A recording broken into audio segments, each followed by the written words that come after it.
You better be good because we're rolling, Fred. Yeah, not that I got an audio test, but Well, I put you right on top of the microphone. Okay. Wow, that sounds uncomfortable. But welcome to the Comic Books Brew and Chew. Today is a special episode, long in the making, because we're all awful people and can't get together to do this often enough. Tom. Mostly Tom. I finished the book this morning. Yeah. To be fair, I had to buy another copy of the book because we didn't have enough copies for me to remember what actually happened. So there are now two. But Fred, it's your favorite story in the world. It is my favorite story, actually. I now own 2 trade paperbacks and a single hardcover issue signed by Sean Gordon Murphy. Who's Sean Gordon Murphy? He is the writer and artist of the book we are talking about today, Punk Rock Jesus. He is also the writer and artist of a lot of other books because he likes to do independent works, but he also does a lot of mainline work. He just finished up his own book at DC called Batman White Knight, written and drawn by him with art by Matt Hollingsworth, who, if this book was colored, is the only guy I would allow this book to be colored by. Note, books in black and white, much like my opinions on it. All white. But, so... Jesus Christ. What? You. No. I get it. Jesus Christ, reference to the book. That we are not going to stop making that joke today. I'm sorry for our listening audience. But before I ramble on about why this is my favorite book and how it's impacted me personally, I want to hear everybody else's opinion, because I'm going to probably talk a lot later. Yeah, Fred, we have you right in front of the mic for a reason. Yeah. So you can hear me burp again. I should let Tom go first, just so, like, it's not super fresh in my memory, but Tom talking about it might kickstart it, because I've read it about a month ago. Yeah. I finished it this morning. I loved it. Are we jumping like right into content right now? Style? What do you want to talk about? Tom, what'd you think of the book? I loved it. Okay. I really enjoyed it. Wasn't quite what I expected out of it, but it delivered on everything it set out to do. I guess before jumping into the content of the book, just since you talked about style with it being black and white, I will say there were a few pages throughout that really threw me off, where I wasn't aware that I was supposed to be reading left to right on 2 pages at once, because something about the art just didn't cue me into that right away. Yeah. And I had to go back and reread some pages when I realized that they were spread across, and once I got to like the midpoint of the book, I started catching on to those a lot faster, but it didn't cue me in the way I kind of hoped it would, that I was supposed to be reading that way. Yeah, I think I know exactly what you're talking about, because I think, probably the same page you were on, where I was reading just like, the left one page and then just down, the right, yeah. Yeah, and then I was like, what the fuck's going on? And then I stopped, I'm like, oh shit, I'm reading this the wrong way. I think, like, I loved that it was black and white, but I think the black and white on those pages was just not really of service, because it all kind of bled into each other, and it took me a minute to realize. Everything else, though, I thought, you know, the layout and the structure was phenomenal. I'd just like to point out, it's black and white, fully inked. Mm-hmm. Inked properly, like it would be set up to be colored by an artist further on. However, I think in... I had a swallow. In the backup to the hardcover I have, you get the first 8 pages of issue 1, which he ink washed, which has a greater depth to it, but he said it would be too hard to do the entire book that way. That makes sense. So that's fair. That the problem you had probably would still exist even with color and everything, just because of how the panels were set up. But it does look a lot different if you take it out of just the line work. Because that's fair. And like I said, it was only a problem for the first few instances that was done. Like, it was just a stylistic thing that I wasn't anticipating, and it kind of just jarred me for a minute at first. Yeah, like, that's the question. Show the visuals, Fred. Gorgeous. Yeah, showing you guys, because only one person on this couch besides myself has had the honor of holding my hardcover copy. And that's me. That would be John. Who? Like the apostle. Yeah. And the, like, 29 saints. Which is funny, because they're all named John. Ever since I let John borrow the book, he's been like, I need to give it back to you. Just because, like, I have this bad luck with other people's personal belongings that I'm currently, like, responsible for. Like, I once broke a copy of someone's game because I didn't see it, and I sat on it. Never lived that down. And that was before I had a job. So I had to find out how to pay my friend back for a $60 game when I'm 14 with $20, like, every time I mow the lawn. GameStop. In the middle of winter. Buy So, used copy. that was a problem. But I eventually, like, I traded this kid a bunch of my games, and he let me live it down for the most part. Jeremy, if you're listening, love you. But yeah, it's a great book. I really enjoyed it. The thing is, the version Fred gave me, boy, is that a deceitful motherfucker of a book. Because half of that book is, like, extras. Like, his process and about him and the inspiration for the story. You know, so Fred I get to tends the give end. us books that are like only half of it is the book, and then the other half is just, you know, oh, it's the sequel to Batman Gotham by. But that's the best part is the whole process. Yeah, and I I think- actually see it. I think I'm at My the hands are halfway clean. part. I'm like, oh wow, I'm halfway through the book, and that's the end. And I was like, oh, okay. Like, you know when you hype yourself up for something, Yeah. and you think there's more, and then there's not, and it kind of like, The Last Jedi. like spoils the rest of the experience. That kind of happened with me. So I gave it another read. In one day, I sat down and read the whole thing again, and I liked it a lot more. So you're telling me this book is possible to read in one day? More or less. I read it in 2 days. It just took me a long time to get started. To be I fair, read it in 2 days. When I did read it in a day, it was when all of my friends, minus the people here, decided to like run away to the Caribbean because of an altercation with the FBI. And then So- we had all conflicting work schedules. Yeah. So you know, I had a lot to. I didn't have a lot to do, so I read it again. I've read it probably 4 times. There's by some now. parts that I was like, "Where's this going?" And Yeah. it doesn't go anywhere. Mainly on about halfway point, this badass looking angel dude Yeah. shows up. I was gonna reference that And later on. it's like, whoa, what is this? Where's this going now? I was like, are we gonna get like some crazy like magical stuff? And then it's just like, it was a dream, or was it? Yeah. We don't know. Well, before I go into the Archangel showing up, there's one person on this couch who didn't get a mic test who actually hasn't said anything about the book yet. Thank you. You're welcome.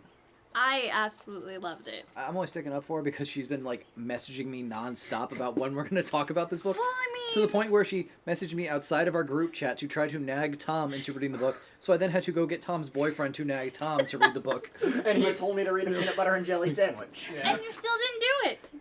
Because I didn't have peanut butter and jelly. You know who has peanut butter? Tom's boyfriend. Well, I mean, Oh, what? Oh yeah, let him in. Go on. I thought you were doing. My bad.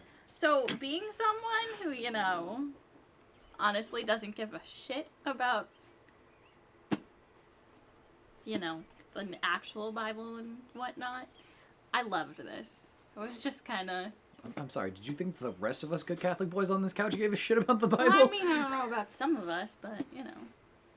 Have you heard how many times a day I say Jesus Christ? Yes, I would not because be I've Catholic. joked the entire time we were here. No, that's something I say a lot. I say it a lot, and sometimes I'm like, I might offend somebody, and then I'm like, I really don't Oh, care. I definitely offend my uber Catholic grandmother by saying it. But Fred, you're Jewish. I am Jewish. And my accountant's like that. If I say Jesus Christ, he goes, hey, that's my friend you're talking about. I'm like, sorry, Tony. I didn't mean to offend you. You and your buddy Jesus over there. Yeah. But, I mean, You mean Chris? You and my manager who referred to himself as Jesus Christ at one point. it could, I mean, I could see how people would take this as, like, an offensive book. Which is funny because at the end of the book, there's an afterwards by Murphy who says, I wrote this after being inspired by a near-death experience that made me realize I do believe in some higher power. No, it was the exact opposite. It was that he doesn't.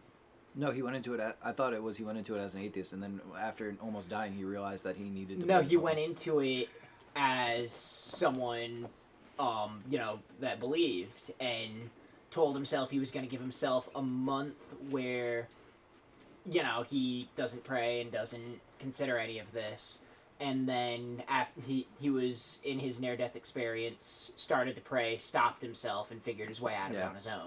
I Fight, absolutely appreciate that note at the end. The note at the end? There's a note that Tom and I were just arguing over that Maybe it from wasn't him? in your copy. I think I skipped that. it's been a while since I read the note part. I usually end at the end, which is one of my favorite panels in comics, which Murphy uses again in another book that I want us to do on the show, which would be awesome. It's called Tokyo Ghosts. I've heard of that one. It opens with the main character doing what Thomas does at the end of this book to somebody else. Huh. It's also equally as offensive. But Bring on the offensive. So you're saying it's a secret sequel? I tweeted at Sean Gordon Murphy asking if they were related, and he said no.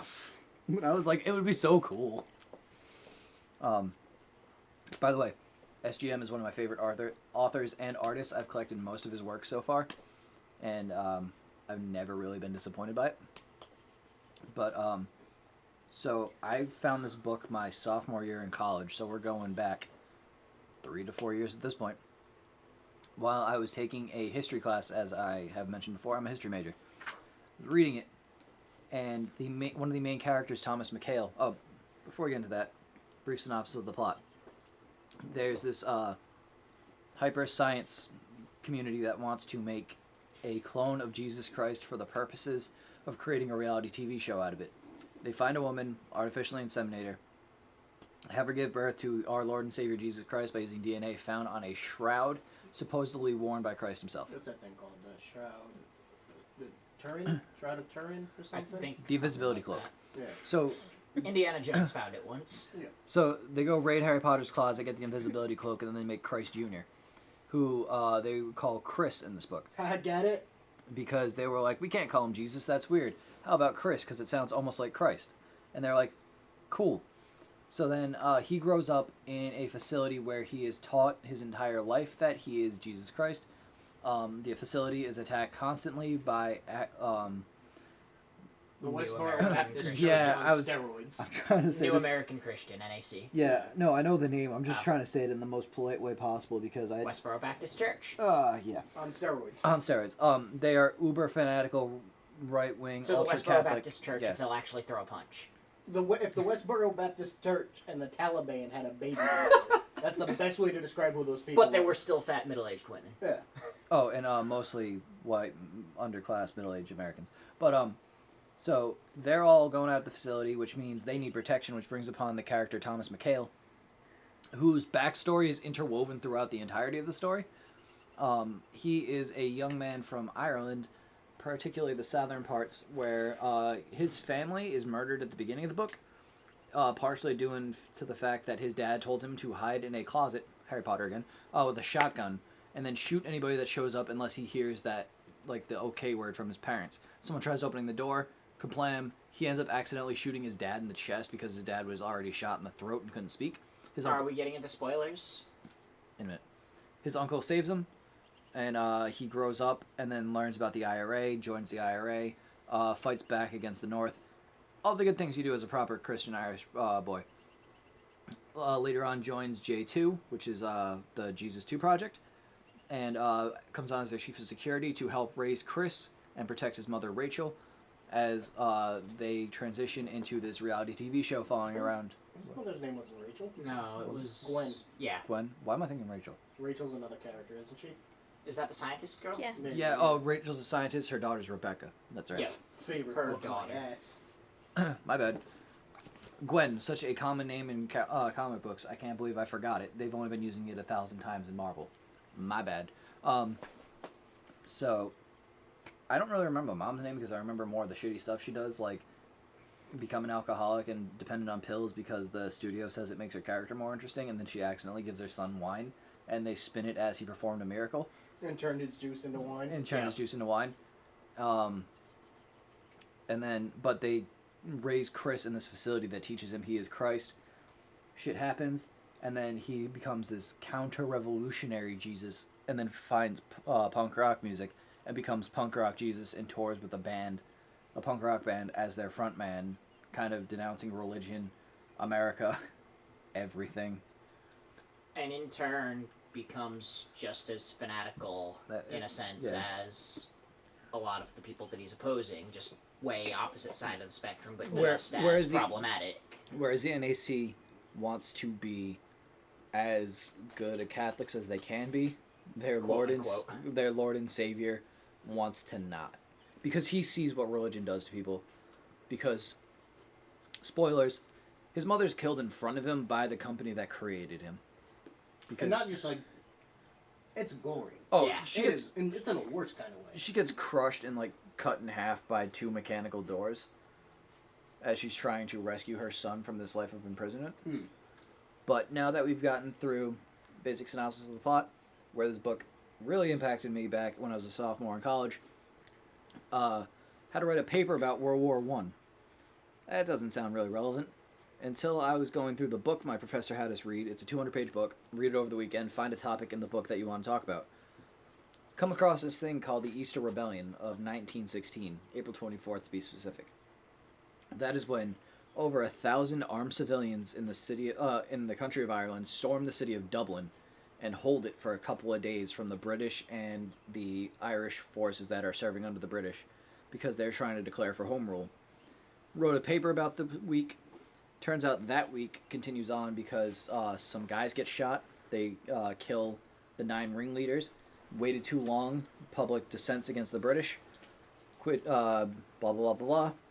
IRA gets spurned from some of these groups that were part of the rebellion. And then that made me go, reading this book and doing that paper at the same time made me go, man, the IRA is really interesting. Let me study that.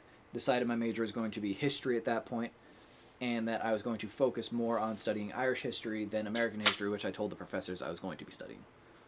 That's where the book impacted me. I've been talking for a while. Who wants to say shit now?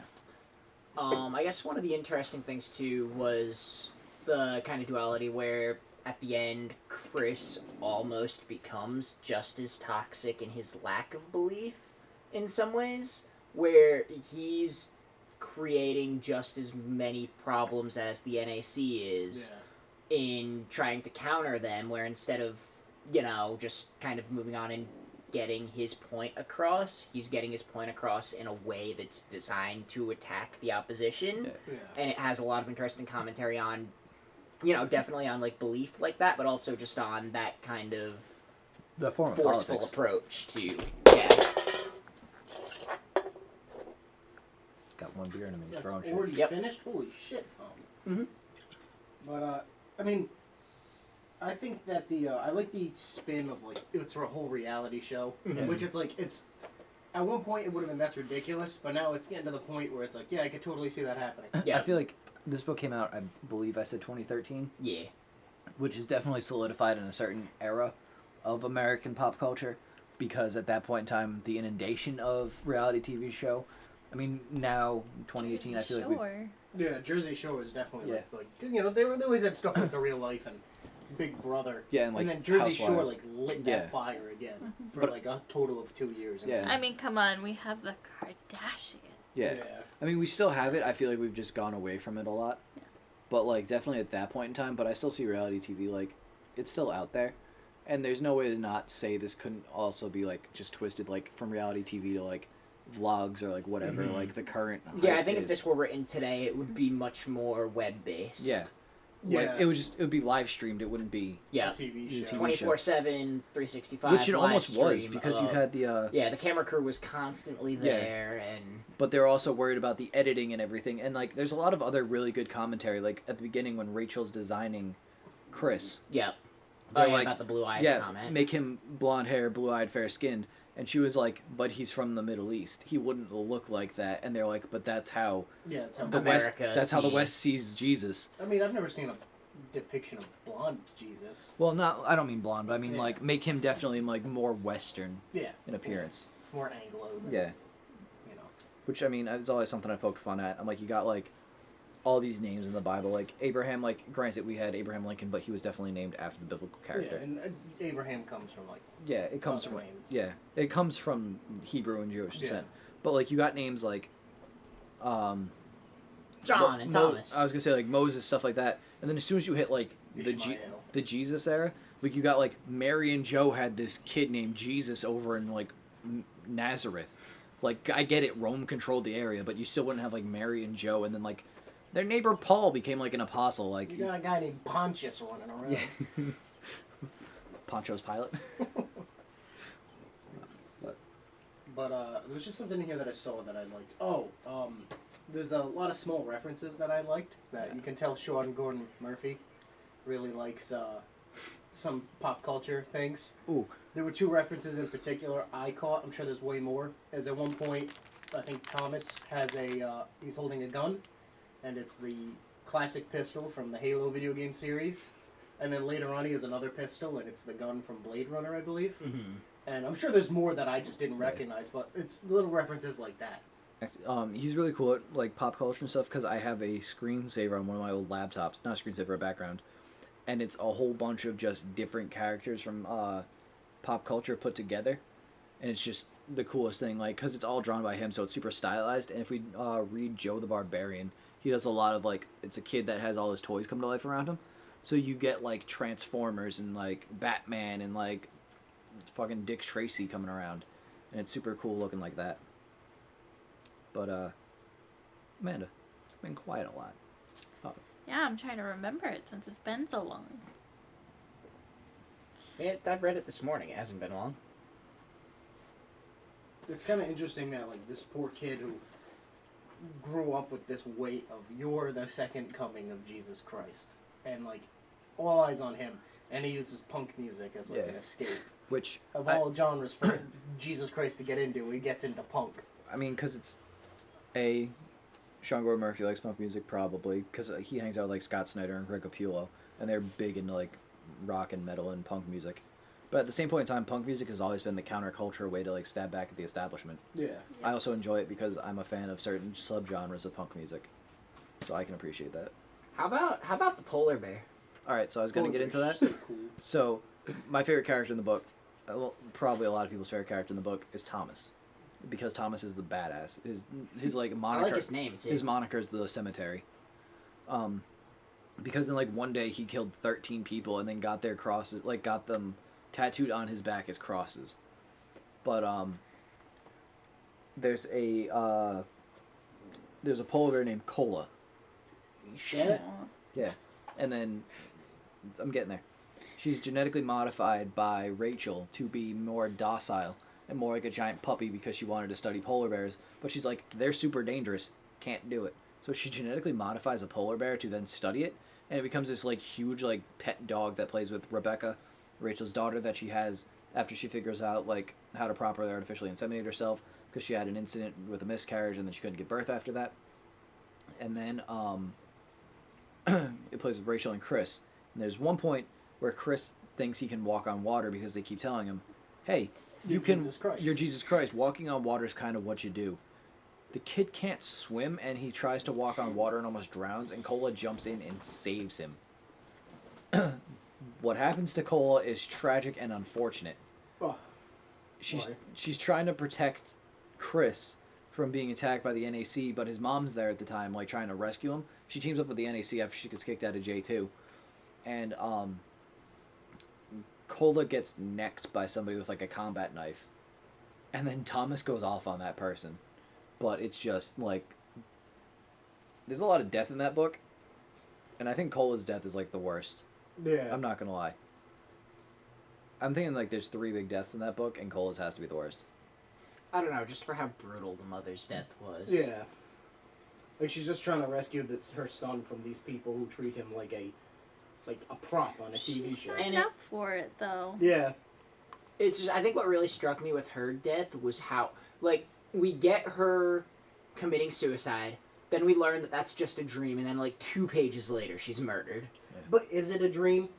So that's I don't know. So that's the thing.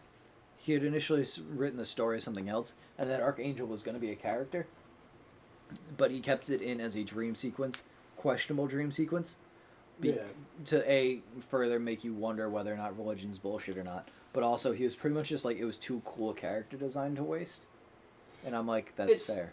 Also interesting, like, whether or not he believes in it or not. It's interesting just that he has the background and has all of that evocative imagery in there. Yeah. It's something like, almost like a Guillermo del Toro or something in film, who weaves a lot of that into his films because it was part of his background growing up. Yeah. And, you know, like, it's the kind of thing, like, this is the kind of story that could descend into, like, Facebook atheist bashing, you know, neckbeard rant sort of deal. Yeah. But having that perspective gives it a sense of, you know, having knowledge of what he's talking about, and either, you know, disputing or agreeing with, at least it's an informed outlook. He's not railing against a system he doesn't understand. Right. Yeah, he takes swings at both sides of the argument of, like, belief and religion. He shows you the ugliest part of both parts, but then he also, I guess he kind of shows you the best part of each part. One, too. He also shows you the worst part, because Chris doesn't just go after established religions like Christianity and Judaism and Islam, which you have to say together because they're all Abrahamic religions, Yeah. whether or not people want to agree with that statement Right. or not. And there was an interesting comment about that where the leader of the friggin' cult there says to Thomas, like, you're pretty great. It's too bad you're not the right kind of Christian. And that right there was the big quote of the whole book for me. It's like Wait, was the NAC said it, or was the it... woman in charge of the NAC when she's in the hospital, I think it is, or just before. She says it's too bad you're not the right kind of Christian. Oh, that's right, because they're Midwestern, so they'd be more of like an Episcopalian Baptist type of Christian. But it's just like, 'Cause I was gonna that's what the whole Yeah. big problem boils down that's to, is actually- that stupid little That's division in the sand. That's kind of funny because that division in the sand is also part of the North-South argument in Ireland. Yep. Yeah, exactly. Protestant exactly. versus Catholicism. And then when I asked about going into spoilers earlier, one thing you didn't touch on is that he actually wasn't the one that killed his father. No, yeah, I was going to get to that Okay. eventually. But I just figured, like, everything else, because I was going to say, Chris riles against established religions, but then he also, riles against, like, consumerism and, like, materialism, and, like, how obsessed with that America's become, too. He's, like, he kind of goes, like, we pray to two gods. We pray to the god of, like, entertainment and the god of, like, God. Yeah. Mm-hmm. And he's like, and you're wrong for doing both. He's like, he never actually comes out to be a savior to say, like, find your own true form of happiness.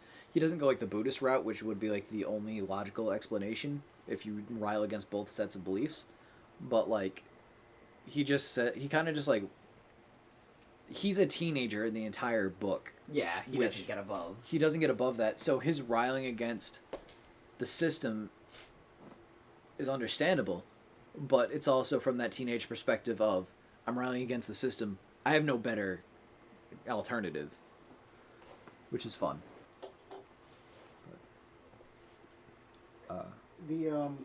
I want to talk more about that Archangel thing, because it's something.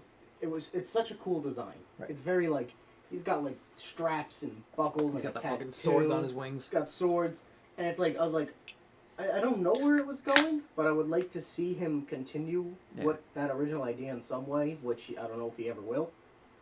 I haven't seen it pop up. But again, going back to the ambiguity of it is like Gwen has had enough.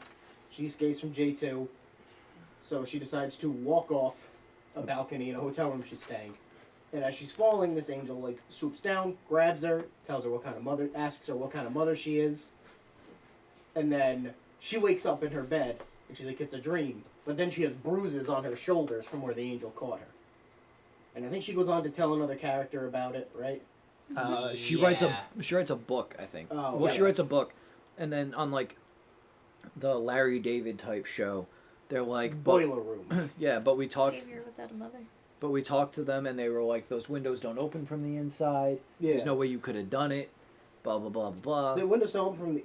She's on a balcony, with a door. What do you mean the door? The No, windows but don't they open were like that? saying that like she saw, like she dreamed that, but in reality, where she was, like they're saying that it couldn't have happened because where she was at, that she couldn't open the windows, because that's true in most hotels. Like unless there was a balcony, you can't open the windows. Yeah. It's definitely something I wasn't expecting to enjoy. Yeah. I like the art style. But, Yeah. Once I John admitted to liking a black and white comics Yeah. art style. yeah, surprising, right? But once I got into it, I was like, this is really interesting. I love the premise. The characters were interesting. I think everyone can agree that Thomas, the cemetery, is pretty badass. I know we brushed on spoilers. Yeah. Yeah, if you guys want to talk about that now, Yeah, go ahead. We'll do that. So I know we mentioned that his father was like, oh, don't open the door until you hear my voice, and then he shoots his dad. He's shot in the throat. They can't talk. It turns out the people who shot his father and his mother was actually his uncle, Who is in the IRA? who was in the IRA, and his parents were just trying to get out of the IRA. Correct? Yes. Yeah, they were trying to get out. His uncle found out and sold his parents. Or, well, not sold his parents. Just went to kill The his parents parents were to protect gonna his identity. Give info to the Yeah. cops. So he went, shot them up, and then he takes little Thomas and trains him to be the badass murdering guy he turns out to And be. then that's where Thomas finds his faith and tries to atone for all of that After- by yeah. protecting After- J2. After he murders 12 members of the RUC, the Royal Ulster Constabulary, which are just the cops in Northern Ireland, he is sent to prison, and in prison he is visited by this is another point where, like, religion, good or bad, he is visited by the Mother Mary, and she says, she's like, if you can live the rest of your life without killing another soul, you'll go to heaven. She's like, one more death on your hands and you go to hell for the rest of your life. And that really plays into Thomas's character, because throughout the entirety of the book he uses non-lethal tactics, to the point where, like, they're driving and he, like, uses rubber bullets and, like, a Gatling gun to, like, beat the shit out of the NAC, and then takes them to the hospital so they survive. It's not until Chris decides, hey, we're going to go to Jerusalem to play the greatest rock show of all time and tell religion to go fuck itself. Yeah, That literally, like, Jerusalem is the hotspot of all religious conflict in the world. Because Yeah. you have 3 different religions, all have wildly different opinions of Jerusalem. Yeah, so he decides to play there, and they are attacked. This time they're attacked by, given how they're depicted and the way we grew up in modern America, I'm going to say Islamic. But there is no justification for that. They're just robed figures Yeah. that they're set upon by. And Thomas has a breakdown because he murders some of them in the coolest way possible. Like that guy, he clotheslines into the pillar and, like, murders him. But he breaks down in front of Chris and he's like, tell me you are the son of God. He's like, because I cannot have just, like, sent my soul to hell in order for nothing. Even though there's a cool kind of subplot where Thomas seems to love Gwen a bit. Like, they warm up to each other, especially after you find out Gwen kind of came from, like, an abusive family. Yeah. A more emotionally abusive family than, like, a physically abusive one, which was cool, because normally they'd just be like, oh, they're physically abusive. But J2 also, like, did a lot of reconstructive surgery on Gwen before you meet her, like, in the book, to make her look better for the audience. But there's a lot going on in that girl that drives her to alcoholism at a young age in the book, which is plays into part of her character throughout the rest of the story. Including one of her big reasons for going through all of this was for her family. Right. To, you know, help her family pay off the debts that they have and get them out of their shitty situation. And what do they do after all this? They up and leave, and she never sees them again. Yeah. Because there was, like, a day where they were supposed to come and visit, and she's sitting on the windowsill, like, depressed and, like, drinking. And that's when Thomas is like, no one's supposed to have alcohol on the island, and Slade, the guy who we have yet to mention is the main villain in the entire thing. Slade, not Deathstroke from Teen Titans, but this other guy, Slade, runs J2. He's more invested in the promotional side and the money side from the reality TV series. And he delivers alcohol to Gwen in order to make her a more interesting character, quote unquote. Now, there is one other huge plot point I was just going to bring that up. Okay, if you want to, you could ease us into there, Fred. I was going to say, and he's also behind one of the bigger plot twists, which was Rebecca. No, well, it is Rebecca, but Rachel has Gwen give birth to 2 kids. One is Chris, one is his twin sister, who Slade kills by giving her anesthetic that they gave Gwen to knock her out to remove the second child after they cleared the room out. He then throws her into the water and kills her. Later on, Rachel gets pregnant. Turns out it was the same girl. She saved her and then kept her. And that's another ambiguous, like the angel, another ambiguous, was it a miracle thing running through the story, because for all intents and purposes, that girl should have been dead. She wasn't. It was enough anesthetic to kill 2 adults. Yeah, and it was, like, right into her mouth. Yeah, so she came back and then raised her. Unbeknownst to Chris, they, like, became best friends and everything. There's no weird Star Wars, they kissed, there's some, like, tension there, but no, it's your twin sister. No, it's like, they just grow up as friends. They were pretty cool about it, too. Like, one day later, they're on their talk show and like, yeah, this is my sister. Yeah, like, who knew? How weird is this? It was very Star Wars-esque, though. Like, it was a twin sister. Yeah, but also, it was also a way for Rachel to be like, because Rachel is cool. You have, this entire thing is just, like, bathed in Christianity. And then Rachel's like, by the way, I'm like, I was raised Jewish. I believe in, like, science is the absolute truth. but like I was raised in a Jewish family, Yeah. so like she names her Rebecca and spells it with like the proper K-A-H. K-H and stuff. So like, but she has Rebecca, and then she's like, by the way, it can't be the actual Christ because he has a twin sister. Pull back the curtain, and then like, Gwen, you are the mother, but you're already dead, so it doesn't fucking matter. Yeah. Oh, and then Chris dies. Because Oh, yeah. that's what Jesus does. Yeah, I was half expecting a sort of resurrection at the end. I did too, because I was like, this, again, going back to Fred's misleading copy, where I had the halfway Yeah. of the pages, I was like, Oh he's yeah, dead. that must have really I was like- thrown you. Yeah, I was like, oh, he'll be back. We're going to see some more antics of punk rock Jesus or something. Maybe So- he'll get another reality show. But no, he's dead. He's not killed by a Roman emperor, not even an emperor, like a fucking. I mean, he's Governor. in a helicopter, and the helicopter goes down, Yeah. and there was a pilot on that helicopter. Actually, now A getting punctured into pilot. getting into the resurrection, and we talked about the end note where he said that this was something that he started writing while he was a man of faith, and then went back and reworked it. I wish that he had written, before changing his life, had written that version and gotten that version out, and then after his, like a crisis of comparative. faith, went back and made this one. I just think that would have been a really interesting kind of compare and contrast. Also, just the single page where Chris is dead and he's laying there, and there's the tail rotor from the helicopter, and one of the main rotor blades making a cross. That was very Alien 3 right there. And then also the fact that Rebecca and Chris both kind of treat Thomas like a dad, because they both say like "I love you" when he's like protecting them. Mm-hmm. But like, Thomas is such a cool fucking character. He really is. He takes, like, you almost wish he was the main character, Right. and not some angsty teenager. But, Same point in time though, like Chris is a cool character. It's watching his development.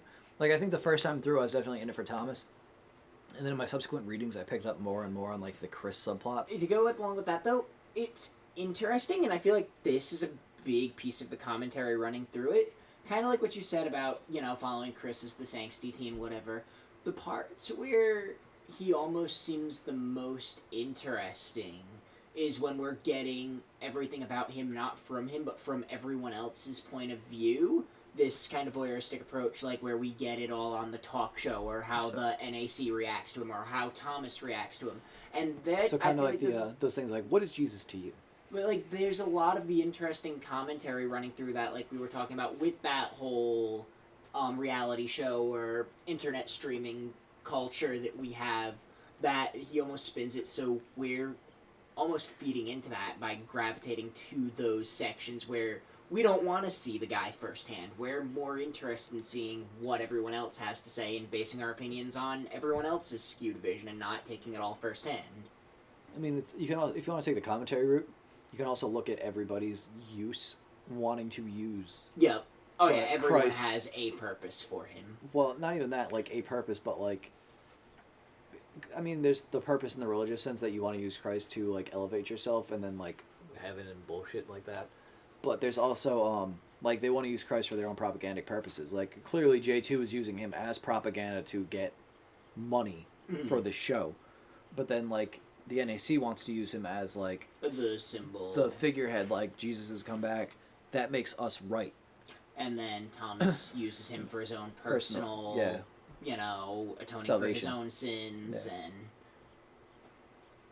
But- he was a means to get her family out of debt for Yeah. the mother, Right. and it's, yeah. But I mean, I think with Gwen also being poor, it was just like Mary wasn't like someone Yeah. famous either. I was half expecting when they were manufacturing everything the way they did, like, why don't we get a girl named Mary? I was half expecting. yeah, I know that, well, they changed Gwen's name in the comic, too. Mm-hmm. They mentioned that she had a different name, and they're like, that's not a good Christian name, Gwen.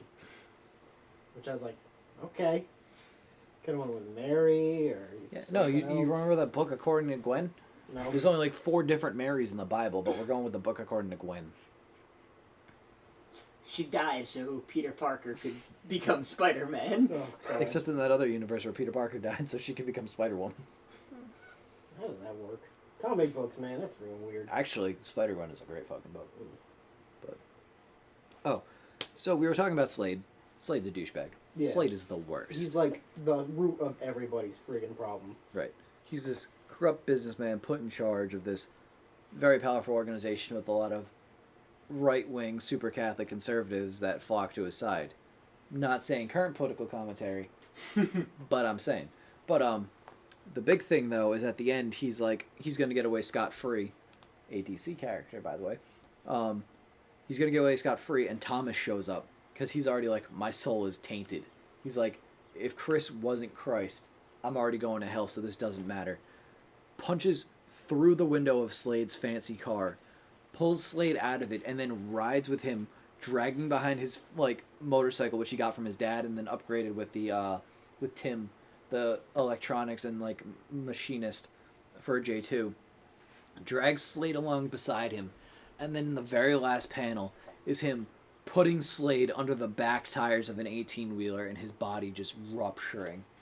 And it is fucking wonderful. It's gorgeous. It's such a cool panel. And it's such a great, satisfying ending. And the book Tokyo Ghost opens up with the main character, Teddy. And they're chasing somebody, but he grabs the guy, and then they're on this huge like motorcycle in the future, and he rides up against the wall and presses the guy against the wall and just smears him along the wall. And it's almost like his form of justice, too, because, like, Slade gets away. Like, yeah. He goes, like, Supreme Court. Yeah. They drop all his charges. And then that's when Thomas is, like, Yeah, like I don't know what to call it. He catches him out in the parking lot. Road justice. And the whole time Slade's like, I got a new show idea. You can, I'll hire you. We need a Muhammad this time. Yeah, and then he throws him under an 18-wheeler, and it's great. I mean, is that not society today and the way Hollywood works? Yeah. They'll just keep, anything to make a quick buck. Although I can say they haven't done anything that controversial yet. I'm sure we'll get there. Well, Logan TLC's Paul working on it, I'm exists. sure. Yeah. And Logan Paul. Oh god. TLC's working on, I don't know, some, they're gonna go find the cave Jesus was resurrected in and fix it up and flip it. This is MTV's Caves. Yo, my name's Jesus. Welcome to my cave. Notice the dining table for 13 people. Over here I have the rock they closed me in with, and over here is the rock they put me to sleep on. They're gonna bring a piece of communion. Here we are reuniting Jesus with his home for the first time in 2,000 years. And here we have the Rock, my biggest fan. So because this is, comic brews and chews, originally I had this great idea where I was going to order those little communion wafers off Amazon. I didn't end up doing that. They weren't too expensive. It was like, it didn't quantify the joke. Here's the thing, Some though. If we were wine for that. visual. You That don't... would have been our snack. Guys, if we turn this into video... At some point. Here's the other thing, though. We live, a town over. Well, you live a town over. I live in the town that has a manufacturing plant for those. Oh, okay. I found that out because my brother used to work on a farm, and they'd take the leftovers and feed them to the cows. Fred probably lives in, the whitest part of Rhode Island. One of the whitest Oh, parts. no. You keep going west, my friend. Yeah, that's true. Yeah. I'm on the verge. I told people I live in, the whitest part of our state before cousin fucking is acceptable. That's true, yeah. Yeah, man. Such a weird state. You got a little bit of everything I mean, in I was- Rhode Island, which I is was in the- shocking considering how small. I was in that other part of the state, by the way, the other day. After we went out to eat, we cut through there to get back home. And I was like, man, this is really pretty and scenic outside of all the incestuous cousin I fucking. mean, it's like you got woods and farmland, and then you got suburban neighborhoods and stuff like that, and then you have a big sprawling city Yeah. sector, and then you have a port that's all rich people. It's Yeah. friggin' You have insane, man. literally everything. It's like a fucking Pokemon We game. even have all 4 seasons. Yep. It's And one of the things that makes We have us- the All Seasons Hotel, one town over. Enough about us. I had to drive by that today, and I was like, holy shit, I didn't realize that was called that. I was like, is that the knockoff Four Seasons? All seasons. They can't call it 5 seasons. That doesn't make sense. It's the, but All Wait, Seasons. yeah, there's 5 seasons. All Seasons also sounds like Allspice, like the Allspice Motel. Winter, summer, spring, fall, And what? fall and autumn. Shut the fuck up, Tom. Ugh, Christ. I already told you can't be funny today. No, Chris. One for you. What? Tom just derailed us. What? I'm just looking through the So. book. I just found another reference. I'm pretty sure that some guy has the Halo shotgun. Probably. Or it looks like the Halo shotgun. Oh, by the way, at the start, we totally just jumped into the book because it's a great book. Didn't mention what we're consuming. As usual, we got Tim Tams. And we have that watermelon beer from last time too, because this is it's gonna be the only snacks we get, right? Like we're never gonna change up the snacks. The beer will change. Oh, I'm sorry. We that's had right. other snacks. Oh yeah. And- Give me some of those. I want the chocolate vanilla one. Amanda has that random New York bear that we forgot to bring, so we'll have that next time. I thought that was in a car, so it would show up. Yeah, it was in the car, and then we realized we should probably get it out of my trunk, and it's sitting in Amanda's fridge. Oh. Yeah, I mean. Oh, at least it's cold. Yeah, that's true. You don't want beer sitting in the out in the sun too long. That's been there since yesterday. Yeah, but Oh, so now we also have Goya wafers, because I picked those up because they were like 79 cents, and I was like, we can do like the Last Supper, and then we were like, we don't have a lot of time today. what's our next book? Amanda's going through them right now to figure it out. I'm leaning towards this one. Ooh, What's that? a, Is that Giant Man? a surprise choice. Who is that on the cover? Is that Giant Man on the That cover? is Giant Man. I love Giant Man. I absolutely love the art in What is it, Marvels? So... Because it is my second favorite artist of all, one of my favorite artists of all time. Alright, so Alex that's Ross. gonna be the choice. And it's kind of fitting with Ant-Man coming out next month. It is. Yeah. But all right, so you say it's going to be fitting for next month with like this whole thing in No, mind. we'll get it done. Yeah, we'll get it done in August. No, Because Now we'll get it done. because next month I'm spending a week in Ireland. getting cross tattoos. Yep, of for your everyone friends. you've killed. Oh, I'm going on a murdering spree. You shouldn't do that, man. I'm not Yeah, gonna man, let you that is- into the country. I'm going to kill so many Guinnesses, it's not even funny. There we go. Thank you. That's better. That was it. These are So, pretty are good. we just Good. kind of trailing into talking about next month's book, I or don't know. Well, I didn't know if Amanda actually had anything to say because she's been like going through the book the entire time while we talked. Yeah, no, I got nothing. I mean, speaking of Ant-Man and the Wasp, What does that mean? it's projected to open really bad. Not bad, but probably low. about as well as the first Ant-Man, They which said is 30. good, but They said between 30 and 70 million. Which, if that's low, my God, I'd take a low paycheck in that in like Yeah. their eyes. and same thing too. I mean, it just like the first Ant-Man following up on Ultron, this is following up on Infinity War and Black Panther. Like it's gonna Well, be it takes place before comparatively. Infinity War, doesn't it? Yes, but I just mean like in terms of opening. Yeah, it's following up two really big movies. It doesn't have like the huge like, you know, Endgame factor that Yeah. Infinity War had, or It's the huge Ant-Man, cultural appeal you know. that Black Panther did. But if it's anything like the first one, it's going to be incredibly fun and one of my favorites in the MCU. And it's gonna help shape next May. Yeah, because his family is totally turning into dust by the end of that movie. What if just like his aunts do? Oh my God! What if Anthony. just Luis does? Mid story. So like, my cousin was standing there and he was turning into dust, right? He's gonna make some big reveal for the Marvel Cinematic Yeah. Universe. Now, And he's just Luis- gonna turn to dust. Luis is gonna it's gonna be a credit scene where he's out with his family, and Luis is there, and Luis is telling everyone a story, and halfway through his story, everyone just dust. and he's And then it's just Ant-Man will return. But they're going out to dinner, so at least the next time you see him, you can be like, but at least I got to finish eating. Yeah. So, interesting thing I want to do right now, because we now have 3 books. Read. This is our third, I guess 4 if you want to say Infinity Gauntlet, because we talked about that a lot in the Infinity War podcast. So we got 3 books in a movie. We're not counting the movie. We're Okay. not counting the book that we kind of talked about to talk about the movie. Want to gauge your reactions on this. Of the 3 books we read, how would you rate them in order? Because we got time. I will say I Kill Giants, Punk Rock Jesus, and then Batman Gotham by Gaslight. Well, I only have 2. Oh, that's right. So, You didn't miss much. I'd say I Kill Giants and then this one. I'd say this: I Kill Giants in Gotham. Because I Did I you mean, just say I killed Gotham? yes. Punk rock, I Kill Gotham. Man, if that's getting rid of Punk that... rock Joker. I was going to say, because if I Kill Gotham gets rid of that awful TV show, all in. But Noah loves it. Our biggest fan, Noah, who the podcast knows about.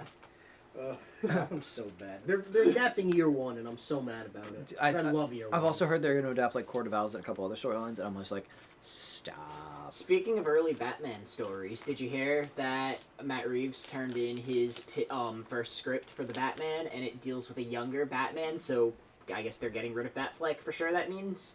I mean, Did I hear about it when you posted it in the group chat the other day? Yeah. I mean, I don't want to see poor Ben Affleck just like soullessly act. I'd rather have someone who's interested in the project. Because if it's clear Ben Affleck no longer wants to be part of DC. I don't know if he wanted to from the beginning. Yeah, those Batman vs Superman like interviews where he's just staring at the ground. I still think Henry Cavill has the right look and the right attitude to be a good Yeah, Superman. he does. Like he could be a great Superman. They need to get Zack Snyder away from every movie He take is. on that character. Like, Have you seen Man from U.N.C.L.E.? I haven't yet. I've seen a little bit, and he's incredible in it. Yeah. So And, like, oh, he- have like, you seen when that watch stash in the him- next Mission Impossible movie? I can't believe he didn't have that in Batman. how would he grow a Justice League. mustache that fast? Wow. Oh. So is that? Are we wrapping out this month's, this year's? Yeah, probably the same. Trimester. So yeah, next time Excuse me. will be based off Amanda's pick because she gets to choose a book. I didn't get to choose for my birthday. And I didn't get one for my birthday. Oh Yes. well, guys, I'm special. She asked last time, by the way. Fine. I'll do it myself. Fine, do it yourself. We will be doing Marvels by Kurt Busiek and Alex Ross. I think you guys will actually enjoy it. Downside, I only have one copy of this book. That's okay. No, it's not. We'll read it fast. No, you won't. Yes, I will. Fred, I've read the I other will. ones fast. You're, It was just you're this already one. reading it. That doesn't count. I've already read it. I can just link you guys to YouTube videos too, but So is that? that should be that. All right. Thanks for listening, everybody. Be Thank sure you. to subscribe, like, share, Tell your all that friends. other stuff. Tell them you want this as video. Add me on Neopets.